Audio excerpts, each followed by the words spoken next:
آتے ہیں تو تجھے اعتراض ہوتا ہے یہ لامکاں کیا ہے؟ وہ مصطفیٰ کا گھر ہے.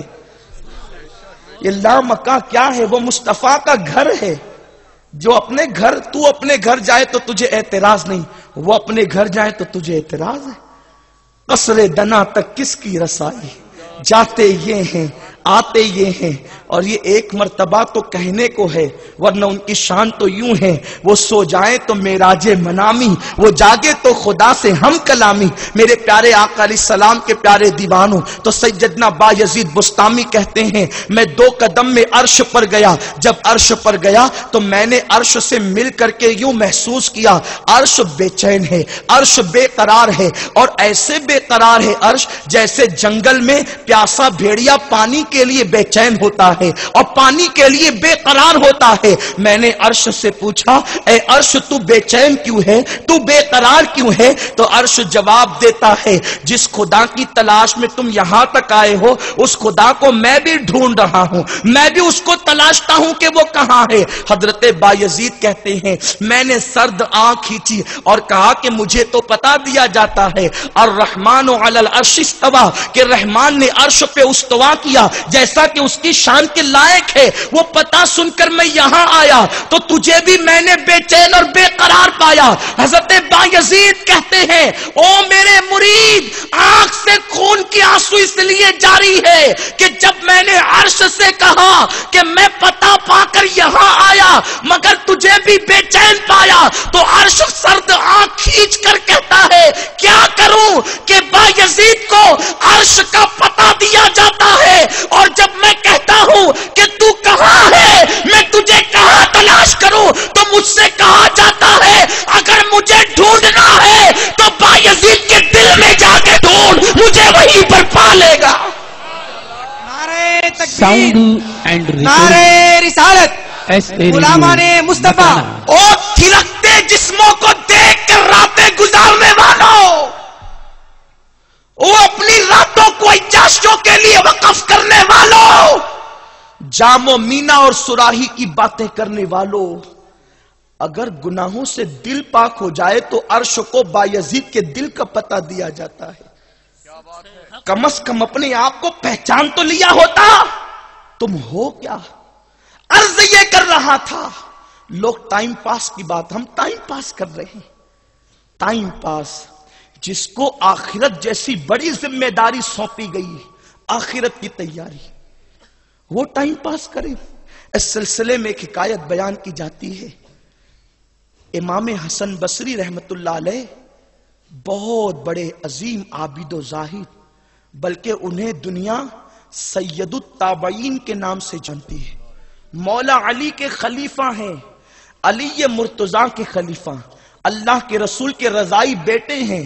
ام المومنین ماں ام سلمہ کا دودھ پینے کی وجہ سے وہ رسول اللہ کے رضائی بیٹوں میں شامل کیے گئے ہیں. آقائے کریم کا رضائی بیٹا ہونے کا شرف حاصل ہے. حضرت امام حسن بصری رحمت اللہ علیہ کو وقت کے بڑے بڑے لوگ امام حسن بصری کے ساتھ اپنی بیٹیوں کا نکاح کرنا چاہتے ہیں، لیکن امام حسن بصری کسی کا رشتہ قبول نہیں کرتے، بلکہ اپنے لیے ایک ناٹے رنگ کی، ایک ناٹے قد کی اور کالے رنگ کی عورت کا انتخاب کرنا چاہتے ہیں. وہ عورت کون تھی؟ جس کا جو قد کے اعتبار سے ناٹی ہے، رنگ کے اعتبار سے کالی ہے، پہننے کے لیے کپڑے نہیں ہیں، لیکن اللہ اکبر دل خشیت ربانی کا گنجینہ ہے، پوری پوری رات عبادت کرتی ہے. اس عورت سے کسی نے پوچھا اے ماں رابعہ یہ تو بتا کہ تو پوری پوری رات عبادت کیوں کرتی ہے؟ ذرا سوچو اے عاشقان مصطفیٰ کہلانے والے، غور کرو. جب رابعہ سے کسی نے کہا پوری پوری رات عبادت کیوں کرتی ہے،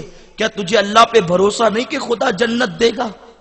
رابعہ کہتی ہے جنت کی بات نہیں ہے،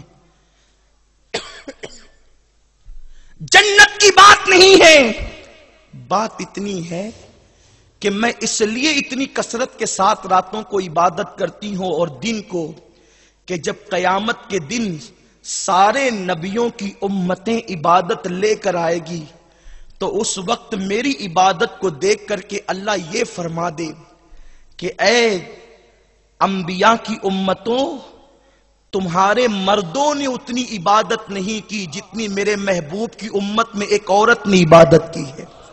تو میری عبادت کے غلغلے سے میرے شان والے نبی کا سر فخر سے مزید اونچا ہو جائے، اس لیے میں اتنی کثرت کے ساتھ عبادت کرتی ہوں۔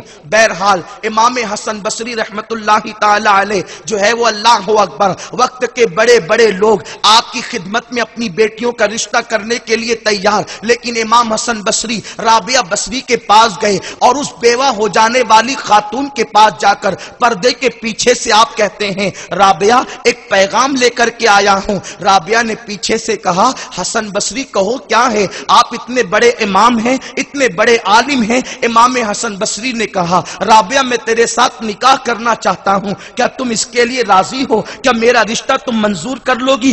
رابعہ بصری جواب دیتی ہے، توجہ سے سنیں، حضرت رابعہ بصری کہتی ہے اے حسن بصری تمہارے ساتھ نکاح کرنے کے لیے کون تیار نہیں، تمہارے ساتھ رشتہ کرنے کے لیے کون تیار نہیں، لیکن میرے 3 سوالات ہیں، اگر تم میرے 3 سوالوں کے جواب دے دو اس کے بعد میں سوچوں گی کہ مجھے کیا فیصلہ کرنا ہے۔ آخر ایک رابعہ جیسی خاتون اور امام حسن بصری جیسا عالم، اللہ کے رسول صلی اللہ علیہ وسلم کے علم کا حصہ جس کو ملا ہو، اللہ اکبر، مولا کائنات علی مرتضیٰ جب تشریف لائے ہیں کوفہ کی سرزمین پر تو آپ سے کسی نے پوچھا بصرہ میں لوگ خطابت کرتے ہیں، حضرت علی مرتضیٰ کہتے ہیں بصرہ میں حسن بصری کے سوا کسی کو خطابت کرنے کا حق نہیں ہے۔ یہ علم والی شان، اللہ اکبر، وہ عظیم المرتبہ شخصیت مولا علی نے اپنے شہزادوں کے بعد اگر کسی کو خلافت دی ہے، کسی کو اپنا مزاج بنایا ہے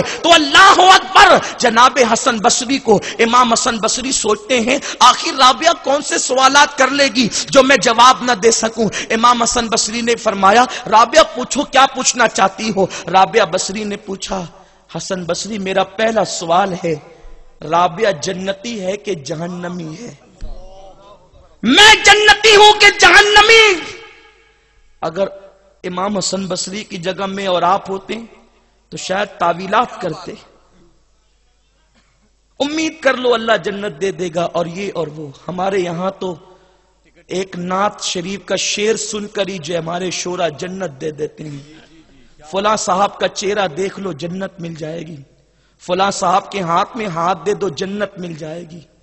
میں امید کے خاتمے کے لیے نہیں آیا، سوال پوچھنے والی رابعہ، جواب دینے والے امام حسن بصری جو علی کے مرتضیٰ کا خلیفہ ہے۔ خلیفہ میں اس بات پہ اتنا زور دے رہا ہوں کہ علی کی خلافت وہ نہیں جو فارم بھر کر کے مل جائے یا خلیفہ کی چاپلوسی کر کے مل جائے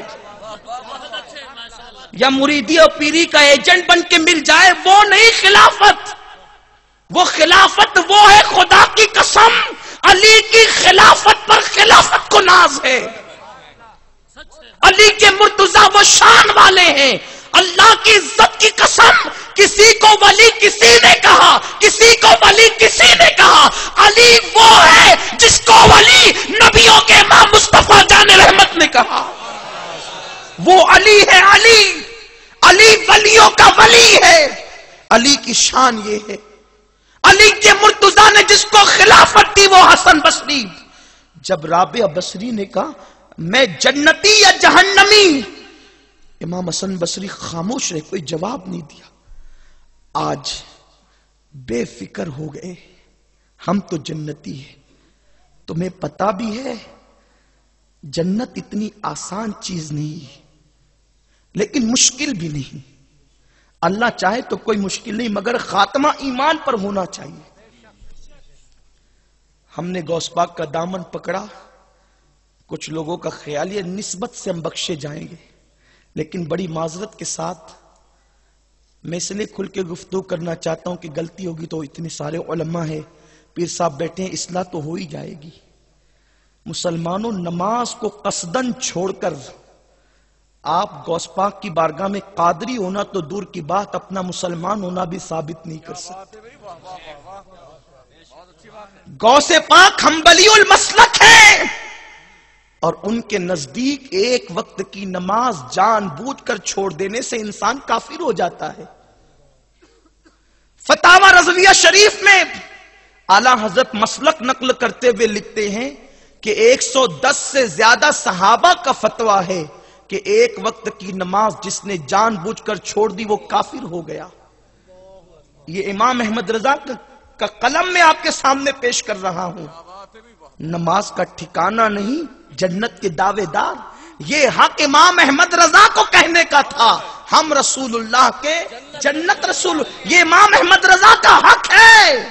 ہم طوطے کی طرح اس کو ریپیٹ کر رہے ہیں، لیکن اس کی حقیقت کی طرف ہم نے نظر نہیں کی. امام احمد رضا کو حق تھا. ارے جو چلنے کے قابل نہ تھے تو کرسی پر بیٹھ کر لوگوں کے سہارے مسجد جا کر جماعت کے ساتھ نماز پڑھتے تھے. ایک مرتبہ کوئی نہ آیا اور بیماری کا عالم تھا تو جماعت کی خاطر جب کوئی مرد گھر میں نہیں تھا اپنے پیروں کو گھسیٹتے ہوئے مسجد رضا تک لے گئے اور جا کر جماعت کے ساتھ نماز پڑھی. ایسے عالم میں بھی امام نے جماعت کو نہیں چھوڑا. اس منزل پر پہنچ کر بندہ حق حاصل کرتا ہے. ہم رسول اللہ کے جنت رسول اللہ کی. پہلا مصرع کہنے کا حق ہم سب کو ہے، مصرع ثانی پر آپ کا حق نہیں ہے اگر آپ نماز کی پابندی نہیں. تجھ سے اور جنت سے کیا مطلب؟ وہاں بھی دور ہو یہ سب کہہ سکتے حق ہے.